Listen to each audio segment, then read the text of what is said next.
Gilbert, and I'm going to talk today about chickens.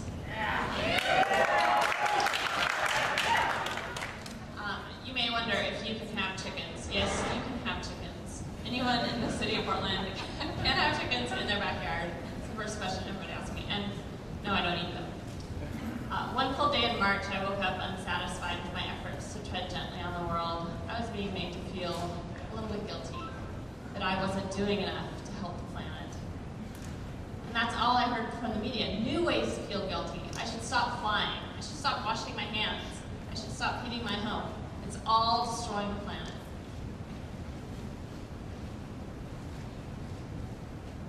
And my friends and my blog readers told me that I needed chickens. Seems like everybody that I connect with had chickens, and they were trying to get me to have them too. Yes, I did need chickens. In a world where we were told what not to do, here was an affirmative. Keep chickens. So we went to Pistols in North Portland, with my little son there, and we got chickens. 6 days later, I took the number 4 halfway across the city, and I bought 3 little chicks, who immediately began to save my life. And they helped a little bit with Everett too. In our arts and crafts houses and our Pearl District condos, we're disconnected from the cycle of life. And the little chick like Bella here, she can help reconnect us.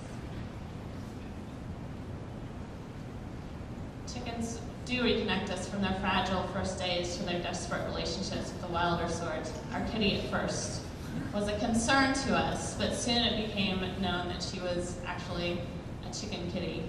She helps herd them. Suddenly our wild spaces, our worms and weeds and creepy crawly things have meaning. It turns out that chickens like to eat worms, spiders, beetles, and slugs. There's nothing quite so satisfying as having a chicken eat a fly out of your house. In small steps, we began to count our urban spaces in terms of what life they support, instead of the quality of our lawn. We started to wonder how many chickens could we fit on our yard. One day, we do not ask our children to come in from the yard. Instead, we go out with them. We become angry about the non-indigenous plants. I took a vacation for a week, and I ripped out all the blackberry bushes. This was while I was 6 months pregnant.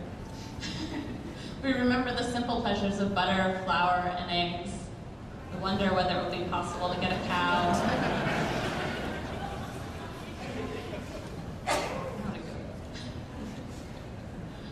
In our single-minded quest to keep our creatures safe, we do things by hand.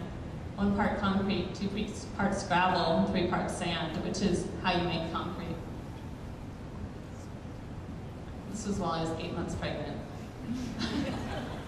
We stop unannounced at neighbors' houses to admire their coops. Neighbors no longer walk quickly by.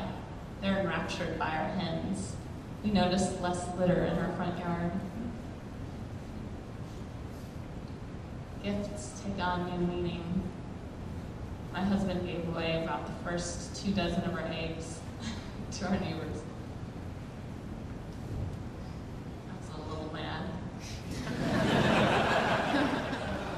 One day, gardening does not seem so impossible. I used to be really afraid. I told everyone I had a black thumb.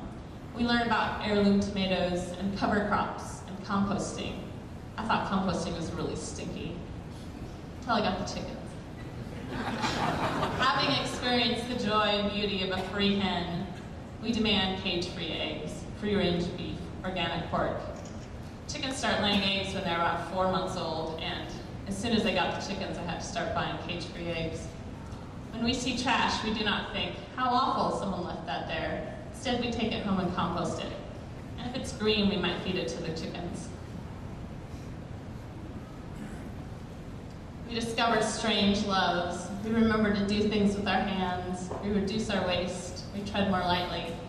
Instead of guilt, we only feel wonder. Trim's a little hard on the chickens.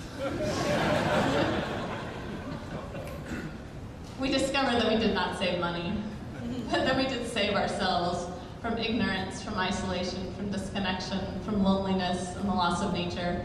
We saved a few hundred larks of land. We saved our community. We saved our landfills. We saved our children.